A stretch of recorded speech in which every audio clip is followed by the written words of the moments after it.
there are a lot of prejudices placed on God and his existence, which sways people from even looking in the direction of God or into his teachings. Now, there are a lot of fair questions that need to be asked and discussed, and it's important that we respectfully work together to discuss these problems. Now, this video isn't about fully proving God's existence. That might take a 2 to 3 hour documentary or a full book to really get into.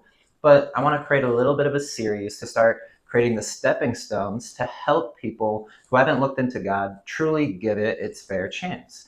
Now, again, we're going to do that by building premises and dismantling some of those modern prejudices. Now, to get into this first video, we're going to look at a video of some atheists and look at a common tactic used to sway people away from God.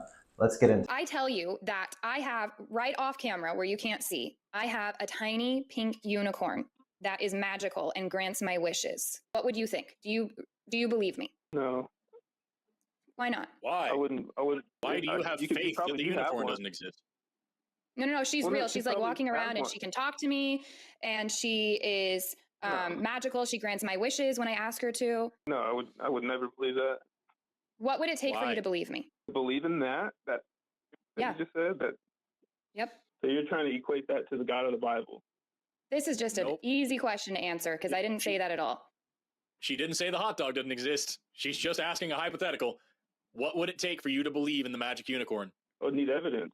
Funny that. Now, asking where's the physical and tangible evidence of God is a very fair question to ask. But we have to stay open-minded that proving the existence of a superior being may not be as simple as the other forms of evidence that we use to prove the existence of other things. Now, let's get into why. Now, we know that even in a more modern age, relative to when ancient humans said that Jesus and God were here, we have forms of technology and understanding to accumulate evidence to prove, for instance, that other humans have hurt other humans. We know that Jack the Ripper and the Zodiac Killer were able to deceive and manipulate evidence to disguise their identities from being discovered. To this day, we do not conclusively know who those individuals were. Now, so what we have to consider is if God is a superior being, as our ancient ancestors have suggested, would God too not be able to hide his evidence if he truly wanted to? Now, going into why he might do that is a different premise for a different video, but let's go with an analogy to really wrap this up. Now, humans, if we wanted to, we could gather up all the dogs around the world, we could get them on boats and ship them to Australia, and then humanity could vacate Australia for, let's say, 2,000 years. Now, we could tangibly and physically do this. This is very within the realm of possibility for us as humanity. We have the intelligence and the material to make this possible. Now, we could round up all the dogs, leave them in Australia, and vacate that island for, again, let's say 2,000 years. Now, what do we expect to happen to those domesticated dogs that were left on the island?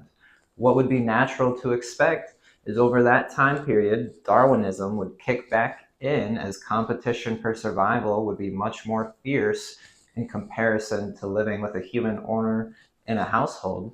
And what we'd expect is those dogs who had been once domesticated would re-evolve back into wolf-like tendencies.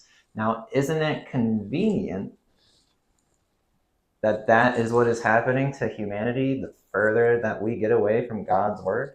Now, just recapping the premise of this video, if God and angels did exist and they were truly superior beings, as our ancient ancestors have suggested, would they not be able to hide the evidence of their existence from humanity as we could reasonably do with dogs?